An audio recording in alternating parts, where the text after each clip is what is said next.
This ain't New York, this ain't LA. We're going to be Friday's heroes.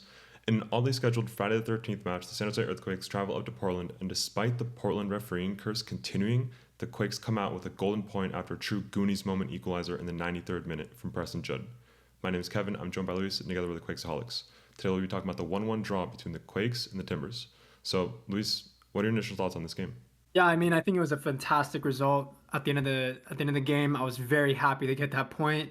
Definitely is going to be a sour one for Portland fans, which honestly, personally, just kind of adds to the fun. It was kind of scrappy. We'll get into the officiating. Wouldn't be the first time we felt hard done by in the stadium. Hopefully, it's the last, but we'll see. Overall, though, Preston Judd, like you said, Goonies-esque, Wando-esque, just there to pick up the pieces, and yeah, fantastic. One of those draws that feels like a win. Oh, yeah, Portland fans were very bitter about this result. I can tell you from a firsthand experience walking out of just the away section, I was getting honestly so many like insults or jabs that I couldn't even hear all of it and process all of it. It was like I was just walking through, and the people that I was with were like, "Hey, did you hear this, this, and that?" So yes, Portland fans very upset about this result. And as you said, I agree. I'm very happy about that. This is it doesn't compare to like the SoCal rivalries by any means, but outside of California, I do think that the rivalry with Portland, at least in the past 5-10 years, is probably one of the most fierce ones for us Quakes fans, and it goes both ways. In terms of the actual game, I thought 1-1 honestly was a pretty fair result for both teams. Honestly, both teams seemed to be playing the same way, the same strategy, despite the difference in formations. I felt like it was just a lot of long balls and hoping for the best. But yeah, very happy that Preston Judd has rightfully earned the title of like the Goonie for this iteration of the Quakes. It's been a while since we've had actual true Goonies moments, which I've said multiple times is I think that's the DNA of this club and how this team should play. It doesn't really matter if they play beautiful soccer or bad soccer. The result is what matters at the end of the day. So yeah, happy with that and how this game went. I would agree. It was a pretty scrappy game. Honestly, the last couple of times we've played up against Portland has been pretty scrappy. I think that it's impossible to deny the fact that we had that Open Cup game not too long ago. That'll probably be fresh in the memory of the players, including the fans. Definitely was fresh in my mind. Of course, they also were beat pretty bad by us at PayPal Park. So there's a lot of reasons for them to go into this game, fully expecting a well contested game, and that's what we saw. I think overall, though, there were a few, we did go there to play, which I think was good. There were some good performances, I thought, as well. It's always good to have Chicho back on the field. Danielle had a few good saves, especially at the end. I thought Romney was also really good in this game. I thought he was everywhere. I will say that there were a few moments that kind of reminded me of last season where you just see Portland passing the ball very quickly, kind of right sat on top of our 18-yard box.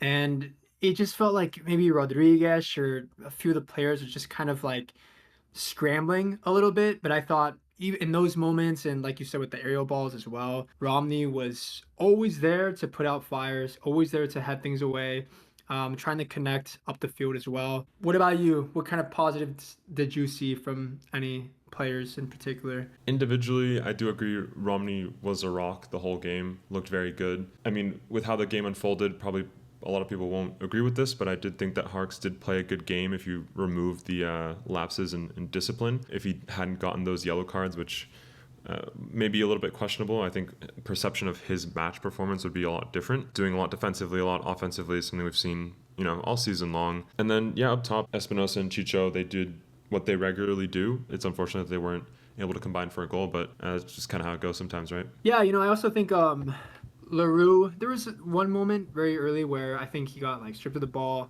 and it did result in like a scary possession for Portland for a second. But I think overall too, probably after playing so many games back to back, you kind of need to have a moment to adapt and get kind of back into the swing of things. I think that's fair to expect from the team, especially against, again, in such a hostile environment with a team that likes to be physical. I will say that another game where I was not happy with Pellegrino. I was thinking about this while the game was going on, and I feel like he just has never adapted to this league. I don't know if it's like we can't teach old dogs new tricks kind of thing or what, but it just feels like he gets caught on the ball way too often to a point where by this point, I feel like you should expect the pressure to be immediate. That's what it's going to be like in this league. This is a fast paced league. And there was a few moments where he got caught just kind of lagging on the ball. That could also explain some maybe lapses in concentration, like the miss that he had, which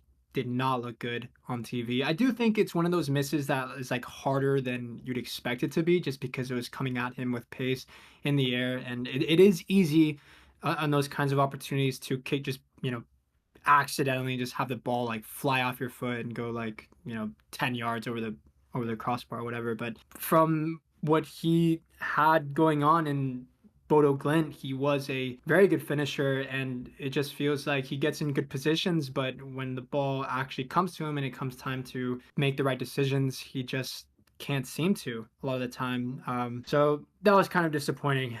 I don't think my stance on Pellegrino has changed much from this game, to be honest. It doesn't move the needle positively or negatively. One of the things I think about is if he's getting these starts, he must be showing something in training. Yeah, I also will say that he's a good outlet too. I do think that he gets in good positions, like we've said before many times, I feel like on this show. But also, I did feel that often he's kind of there to control the ball and as an outlet. He makes those runs in behind. Espinosa can find him, and maybe from there, just it's a way to get the ball up the field quickly and then kind of spring the attack from there.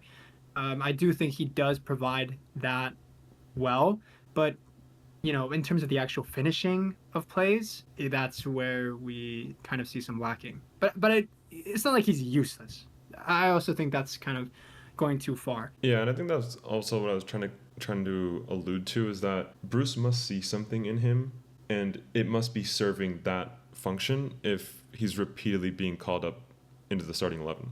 And I don't think it's just like a rotation thing in this time. Like, you could have made that argument in May, but at this point they've had like a week and a half of rest at least, and Bouda was on the bench, and Bouda isn't a player that has been overplayed in the past month either, so it feels tactical. It could be that maybe just Bruce doesn't trust anyone else more in the left wing position, and we also saw that Hernan was listed on the injury report, which is I don't understand how players are getting so injured just repeatedly in training. It's just beyond comprehension, truly.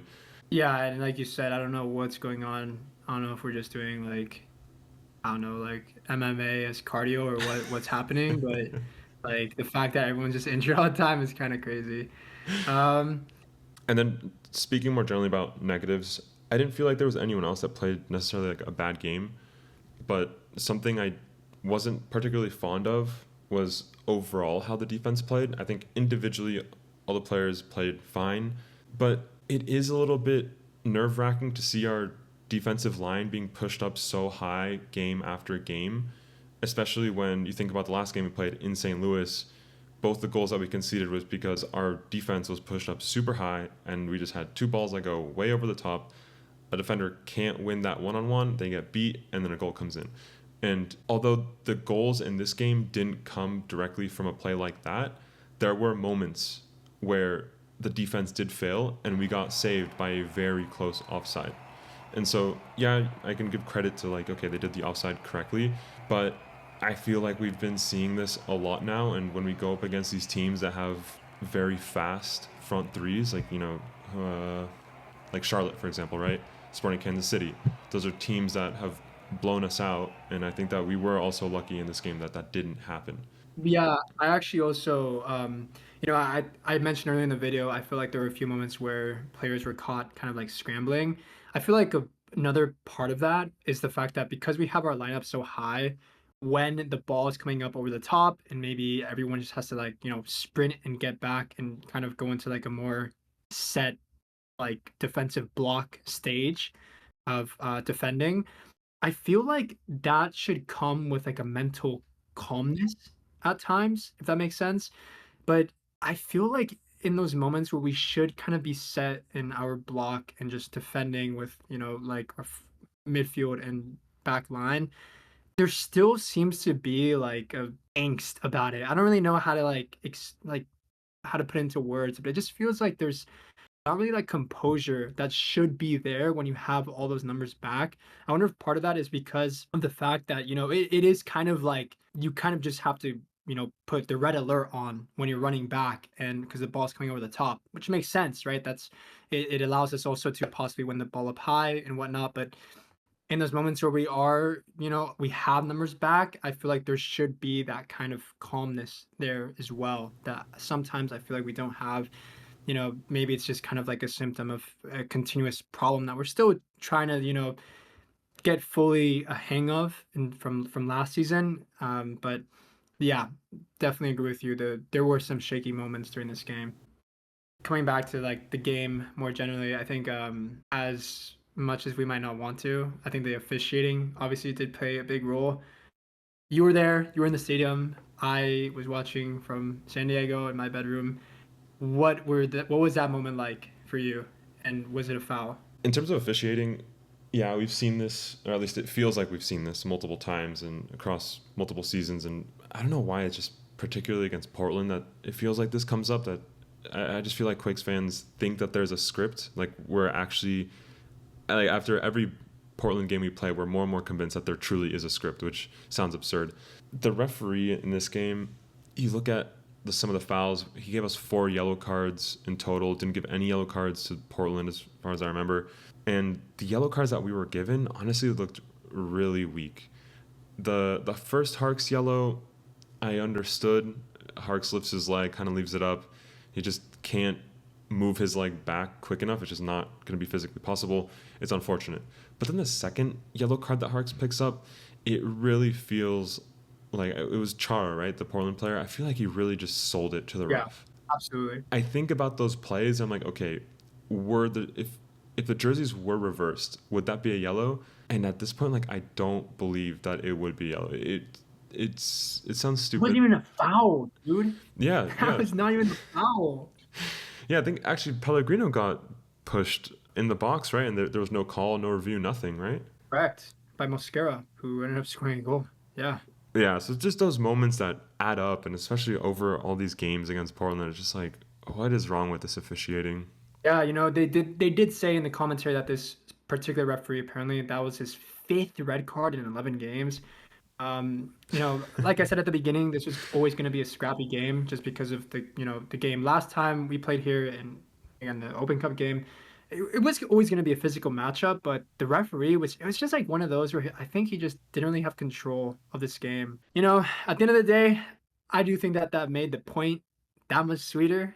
Yeah, definitely. And I think this is part of what makes this feel like a true Goonies moment. And if you're not familiar, you don't remember, like the quick history lesson is like the tagline "Never Say Die." The tagline "Goonies Never Say Die" comes from a Cali Clasico where we were down a player. We got a red card in like the 70-ish minute or something like that.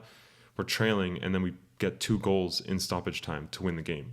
And yeah, we didn't win the game here, but this being on the road and it's just with the context of also just feeling like we were playing 10 versus 12 with the Portland referee, Yeah. it just adds to that sweetness. And we've seen this from Judd multiple times. And like I said at the beginning of the video, Judd is the closest player that we have on this roster that is a Goonie. You can count on him when you sub him in. And Bouda too. Bouda has shown those moments too. But I think Judd is really like the poster boy of the Goonies for the Quakes right now. A lot of times losing on the road, the past few seasons in particular, honestly, I have felt like a lot of apathy in those moments where we're losing, we're trailing, and I'm watching and but it just like it just feels like nothing's gonna happen. Or it's like there's been too many games where, it's like the same script, right? Of like go down, just kind of like things don't go our way and we just end up not getting anything out of it. But I think that team being so much better this season is Bruce Arena has been able to get this team to actually fight. We had good moments. Even when we were man down, like that goal, it was kind of like from a scrappy play, but overall, it's not like we just sat back with, 9 defenders and just like left Judd up top or something. Like we were in this game, even a man down. And I think that they deserve a lot of credit for that. And yeah, definitely shows that this team does have fighting spirit. So yeah, I think those are the biggest takeaways from this match from the two of us. Goonies moment for sure. Honestly, I feel like we're both pretty happy with the Quakes and where they're at. If this felt short, we did recently post our mid-season review, gave letter grades to various aspects of the Quakes. So if you're interested, you can go check that out. But until the next game, we'll catch you then. Thanks. Thank you.